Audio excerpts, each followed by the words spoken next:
All right, thank you so much for tuning in. Thank you so much for everyone that has subscribed. And thank you so much for everyone that has actually shared my link. Kindly, please continue sharing my link and just letting the world know that hey, subscribe to this young girls page and channel. And yeah, we are just creating awareness all in all, and I'll be digging into just speaking about some things that people prefer not to speak about.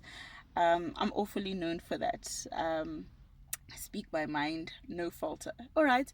So as I said, my name is Miboni, and I am 28 years old. I have two kids. I'm a mother of two special kids, boys, and one is 10, Kagiso, and the other is 4, Riabetswe.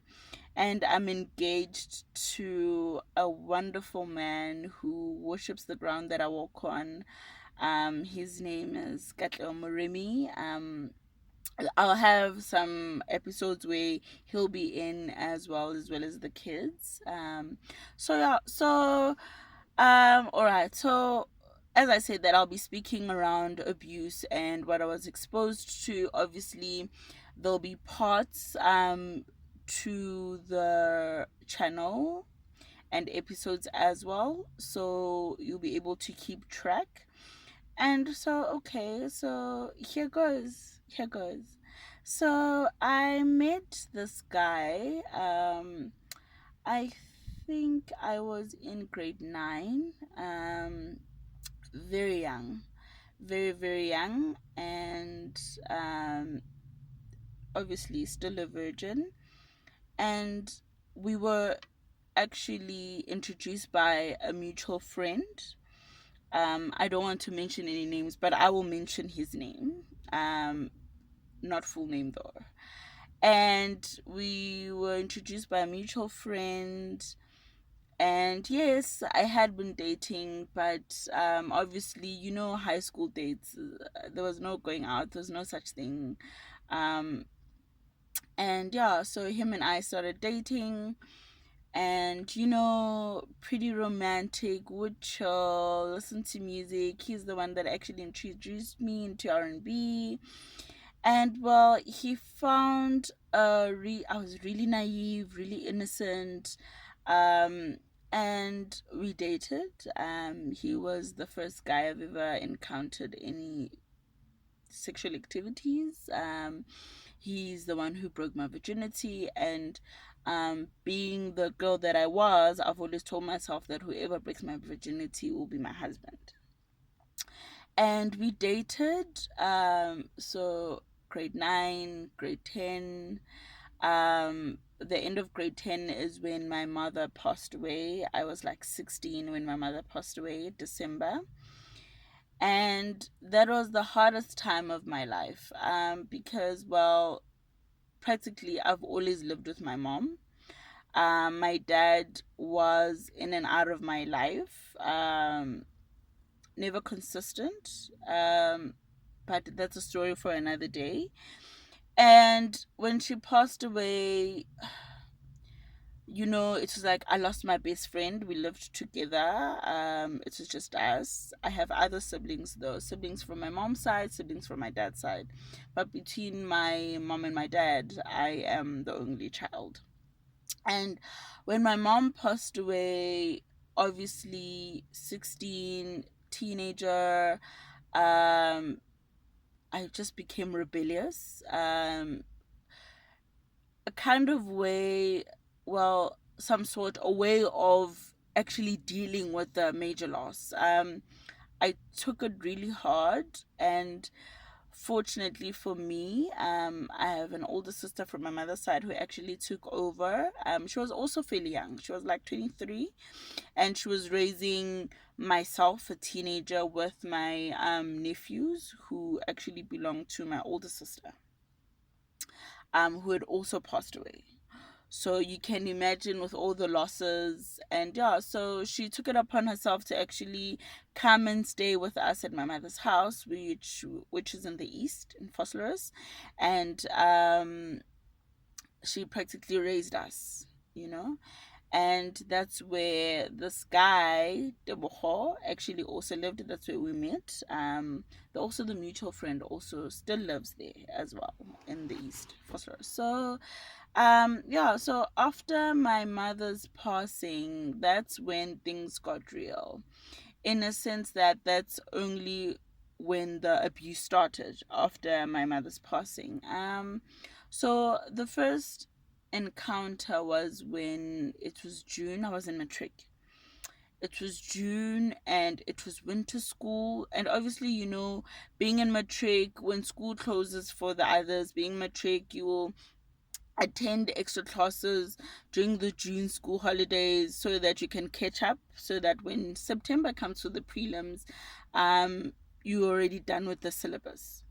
So I would go every single day to the winter school classes. And, being the person that I am, I'm very free spirited. Um, I talk a lot, and I'm pretty open with a partner. Like, I'm pretty much open. I'm an open book. And well, I had shared with him that, one of my classmates or one of my friends have been missing school. They don't come to school. But I continued going. I'm an academic. I love education and I love learning. So I continued going to school, and this one morning, I don't know what went off him, what actually made him this person that he was, because it's like he would get into a certain trance, and he is in the trance until then he gets out of the trance, and then he's like, wow, like, what did I just do, So in the morning, I would, like, every day in the morning, I would go past his house so he can walk me to the taxi so I can go to school. And that morning he was like, why don't you just bunk school? And I was like, no, I can't, I need to pass matric, I can't do that. And he was like, if you don't want to bunk school, that means there's someone that you're dating at school. And then the abuse started, and he hit me, and he hit me, and he hit me. And we were actually at his home, also in Phosphorus. He had made me, hit me, hit me, hit me. He had like a little brother as well. And then he came to just stop him, and I was like, no, leave me alone. And he told his brother, leave me alone. And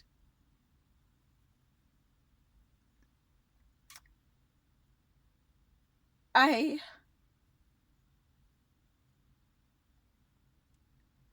lit him. Like, I was I was I couldn't fight back, and I just let him hit me, and and he did, and he even said, like, yo, uzuyangivumela. Like, we have. And he continued, and he continued until he stopped. And when he stopped, he walked out, and he left me there. And when that happened, I took myself, I went to the bathroom, wiped my tears, and I looked at myself in the mirror.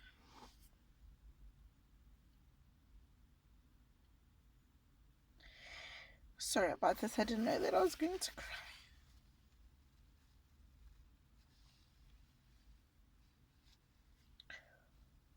So that day, I didn't go to school.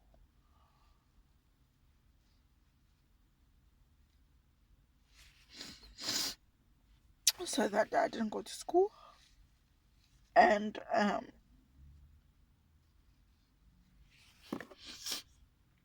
sat at his house until he came back. And now I was like bruised, and I was like green and black, fairly a lot on the right side. And oh, excuse me. And And yeah, and when he came back, he apologized. He doesn't know what came over him. He's sorry. He loves me. And I went home, lived with my sister, and when I got home, because I didn't I even got home like really late because I didn't know what am I going to say if my face looks the way it looks. And I got home and my sister was like, "What happened?" And I said to her, "I got into a fight in class. There was this guy." She asked me, "What's his name?" And I gave her a name. And she's like, "Okay, I'm going to school. I'm going to call the school tomorrow and ask that how happened here." And I was like, "No, don't do that." And I went to my room. And that's my first mistake for protecting him and for lying, saying it was someone else when it wasn't. And that was the beginning of my 4 years and a half of abuse. And it's hectic. It's pretty hectic, and there's something that dies in you as well. And I stayed with him for so long because I had it in my head that he is my first everything. He is my first everything. And he broke my virginity. I'm supposed to get married to this guy. He apologizes. It will never happen again. It will not happen again because he promises that it will not happen again. And yeah, so that's when the first encounter of abuse happened. I was in matric.